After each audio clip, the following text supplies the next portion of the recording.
YouTube থেকে একটা অনেক বড় ধরনের খুশির আপডেট এসেছে। ইন্ডিয়ান ইউটিউবাররা তো ইতিমধ্যে সেই খুশির আপডেটটা পেয়েই গেছে। আমরাও বাংলাদেশি কন্টেন্ট ক্রিয়েটররা হয়তো বা আগামী কিছুদিন পর আমরাও পেয়ে যাব এই খুশির বড় আপডেটটা। ঠিক আছে, এত ভালো লাগছে এই আপডেটটা ইউটিউবের। এমন কোনো কন্টেন্ট ক্রিয়েটর নেই যে তার এই আপডেটটা ভালো লাগবে না। ভালো না লাগার মতো ইউটিউবারই নেই। সাধারণত আমরা যারা বাংলাদেশ থেকে ইউটিউবিং করে থাকি, আমি যখন একটা ভিডিও ইউটিউবে আপলোড করি, সেই ভিডিওতে যদি 1000 ভিউজ হয় তাহলে আমার একটা ইনকাম কত হয় জানেন? 30 টাকা, 40 টাকা, 50 টাকা, 60 টাকা, 70 টাকা, এর বেশি উঠবে না। এর বেশি ওঠে না। আমরা বাংলাদেশ থেকে যারা ভিডিও ছাড়ি, বাংলা কন্টেন্ট ছাড়ি, আমাদের ভিডিওগুলো সাধারণত দেখে বাংলাদেশ থেকে, ইন্ডিয়া থেকে, এই সকল কান্ট্রি থেকে অথবা প্রবাস থেকে দুই একটা ভাই দেখতে পারে। ঠিক আছে, আমাদের যার কারণে ইনকাম কিন্তু আমাদের অনেক কম হয়। 1000 ভিউতে 30 সেন্ট, 40 সেন্ট, মানে সর্বোচ্চ 50-60 সেন্ট এরকম। কোনো কোনো ভিডিও কপাল ভালো থাকলে একটু বাড়ে। এই দেখেন আমাদের 1000 ভিডিও যে ইনকাম, তাতে আমাদের একটা 10,000 টাকা আনতে $100 পূরণ করতে হয়, অনেক ভিডিও আপলোড করতে হয়, অনেক ভিউজ কালেক্ট করতে হয়।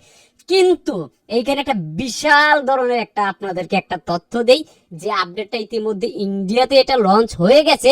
অচিরেই হয়তো আমাদের বাংলাদেশে এটা লঞ্চ হয়ে যাবে। আজ থেকে বেশ কিছু বছর পূর্বে থেকে আপনারা দেখে আসতেছেন।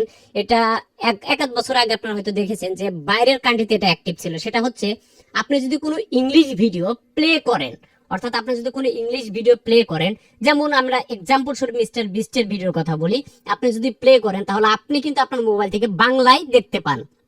বাংলায় দেখতে পান না, বা বাংলায় শুনতে পান। দেখতেছেন তো কন্টেন্টটা ঠিকই, কিন্তু বাংলায় কিন্তু আপনি শুনতে পাচ্ছেন ভিডিওটা। মানে অটো ডাবিং সিস্টেম তার ভিডিওতে করা রয়েছে। বর্তমানে ইন্ডিয়াতে এটা অ্যাক্টিভ হয়েছে, অনেক কন্টেন্ট ক্রিয়েটর এটা পেয়ে গেছে অটো ডাবিং সিস্টেম। তারা হিন্দিতে যারা কন্টেন্ট তৈরি করে থাকে, সেই ভিডিওগুলো যদি বাইরের কান্ট্রির কেউ যদি প্লে করে, তাহলে সে ইংলিশে সে দেখতে পাচ্ছে।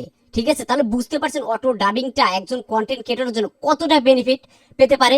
ভিউজও যেমন বাড়বে, ইনকাম তেমন বাড়বে। কারণ কি জানেন, এই বাংলাদেশ, ইন্ডিয়ার বাইরে অন্যান্য ইউরোপ, আমেরিকা, অন্যান্য দেশের অডিয়েন্স যখন ইংলিশে তাদের ভিডিওগুলো দেখবে, দেখা মাত্র কিন্তু সাধারণত আমরা যদি 1000 ভিউতে 40-50 টাকা পাই, যদি বাইরের কান্ট্রির ভিউয়ার্সরা দেখে, ভাই বিশ্বাস করেন, ওই 1000 ভিউস যদি কোনোভাবে বাইরের অডিয়েন্স দেখে, তাহলে ওখানে $30, $40 কি আছে ভাই, এর টাকার কোনো হিসাব নেই। কারণ একটা অ্যাডের যে মূল্য ভাই বাইরের ভিউয়ার্সের, সেটা আপনি কন্টেন্ট ক্রিয়েটর মনিটাইজেশন আগে অন করেন, তারপর বুঝতে পারবেন। বাইরের একটা ভিউয়ার যখন আপনার ভিডিওতে ক্লিক করে একটা অ্যাড মানে ভিজিট করবে, তখন এক অ্যাডের জন্য আপনি 50 সেন্ট বা $1 পেতে পারেন। 4টা, 5টা, 7টা, 10টা, 20টা, 30টা আপনার বাইরের অডিয়েন্স হলে আপনার ইউটিউবের টাকা আপনি খেয়ে ফুরাতে পারবেন না। ঠিক আছে, এই আপডেটটা অলরেডি ইন্ডিয়াতে চলে এসেছে। তো এখন মানে এটার অপেক্ষা রয়েছে আমরা বাংলাদেশি কন্টেন্ট ক্রিয়েটররা। বাংলাদেশে যদি এই সিস্টেমটা চালু হয়, আমাদের বাংলা কন্টেন্টগুলো যদি ইংলিশে প্লে হওয়ার সিস্টেম চালু হয়ে যায়, তাহলে কিন্তু মারাত্মক লেভেলের বাঙালি যারা কন্টেন্ট ক্রিয়েটর রয়েছে, আমাদের এর চাইতে বড় উপকার আর কিছু হতে পারে না। ইউটিউব আমাদের মতো কন্টেন্ট ক্রিয়েটরদের জন্য অনেক ভালো ভালো আপডেট আনতেছে 2025 সালে এসে, যার কারণে অন্যান্য প্ল্যাটফর্মে যাওয়ার সম্ভাবনা আমাদের নেই বললে চলে। কারণ ইউটিউব যদি আমাদেরকে পর্যাপ্ত অর্থ দেয়, আমরা তো অবশ্যই ইউটিউবে থাকবো।